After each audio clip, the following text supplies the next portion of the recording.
एक ऐसे दौर में जब वैश्विक आर्थिक ढांचा तमाम चुनौतियों से जूझ रहा है और हाल फिलहाल किसी बड़ी राहत के आसार नहीं दिखते, तब भारतीय अर्थव्यवस्था ने अपेक्षाकृत बढ़िया प्रदर्शन कर उम्मीद जगाई है।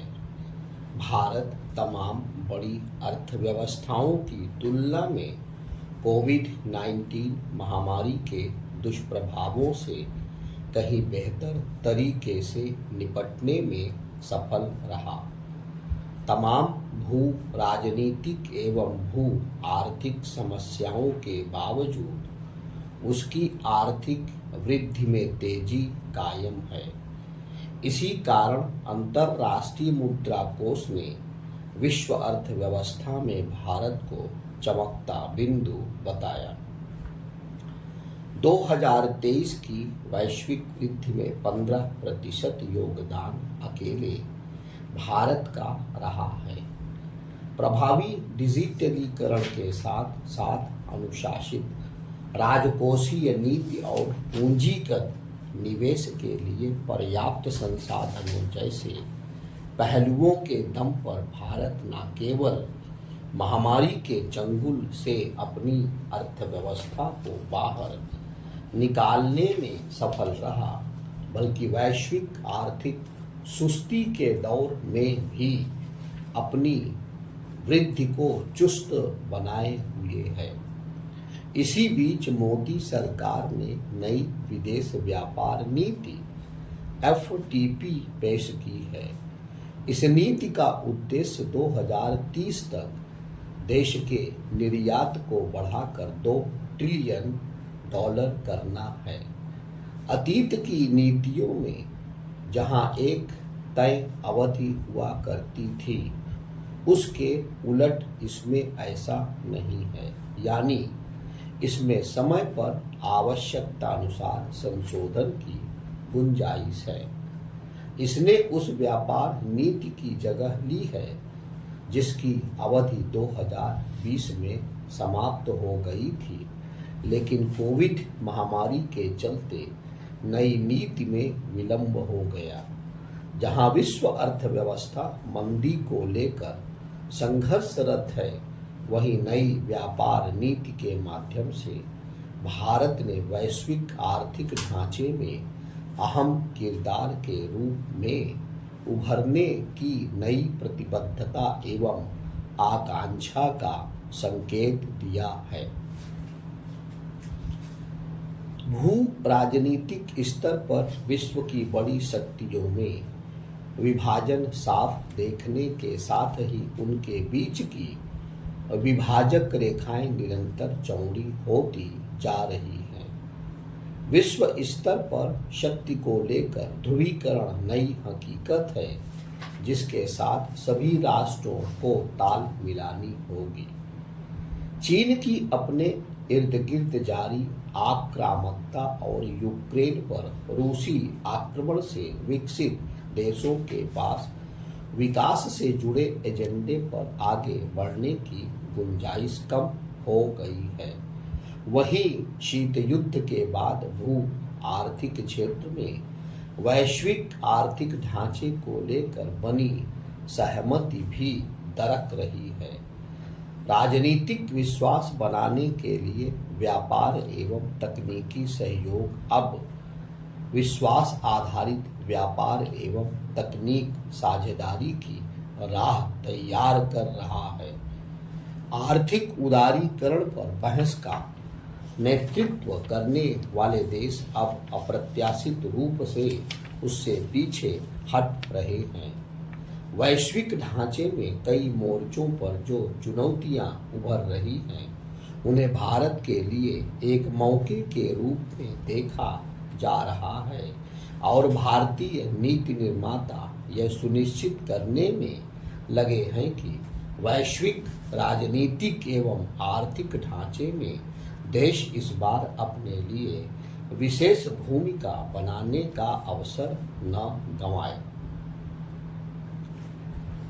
यदि भारत को वैश्विक व्यापार परिदृश्य में एक प्रमुख खिलाड़ी के रूप में अपना उभार सुनिश्चित करना है तो इसके लिए प्राथमिकताएं तय करनी होंगी जो नई व्यापार नीति में स्पष्ट दिखती हैं। यह नीति निर्यातकों के लिए डिजिटलीकरण की प्रक्रिया को आगे बढ़ाकर प्रक्रियाओं को सुसंगत बनाने, ई कॉमर्स निर्यात को बढ़ाने, एमएसएमई यानी छोटे एवं मझोले उद्यमों के लिए पर्याप्त प्राविधान करने और अन्य देशों के साथ रुपए में व्यापारिक लेन देन करने पर ध्यान देती है। भारत का निर्यात 2020-21 के 500 अरब डॉलर से बढ़कर इस साल 750 अरब डॉलर के रिकॉर्ड ऐतिहासिक स्तर पर पहुंच गया, लेकिन वैश्विक व्यापार में अभी भी उसकी हिस्सेदारी बहुत कम है। ऐसे में भारत के लिए गतिशील विदेश व्यापार नीति पर आगे बढ़ना बहुत आवश्यक है, जो देश की बढ़ती आकांक्षाओं के साथ साथ नए भू आर्थिक परिदृश्य के अनुरूप प्रतिक्रिया देने में सक्षम हो। इसी दिशा में भारत ने मुक्त व्यापार समझौतों यानी एफटीए को लेकर अपना रवैया बदला है। कुछ देशों के साथ उसके एफटीए हो गए हैं तो कई के साथ बातें चल रही हैं।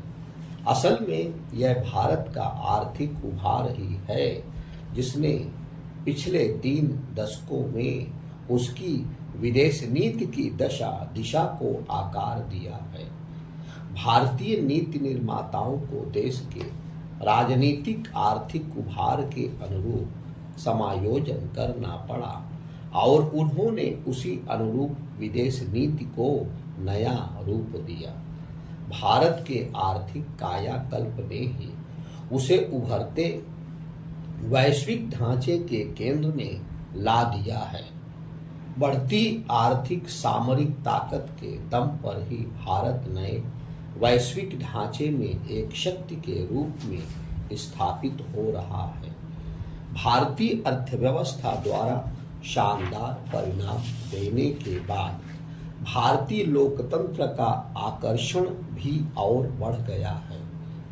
भारत की आर्थिकी ने पहले से ही वैश्विक सामरिक समीकरणों को बदलना शुरू कर दिया है और उभरते शक्ति संतुलन में भी उसका खासा प्रभाव दिखता है।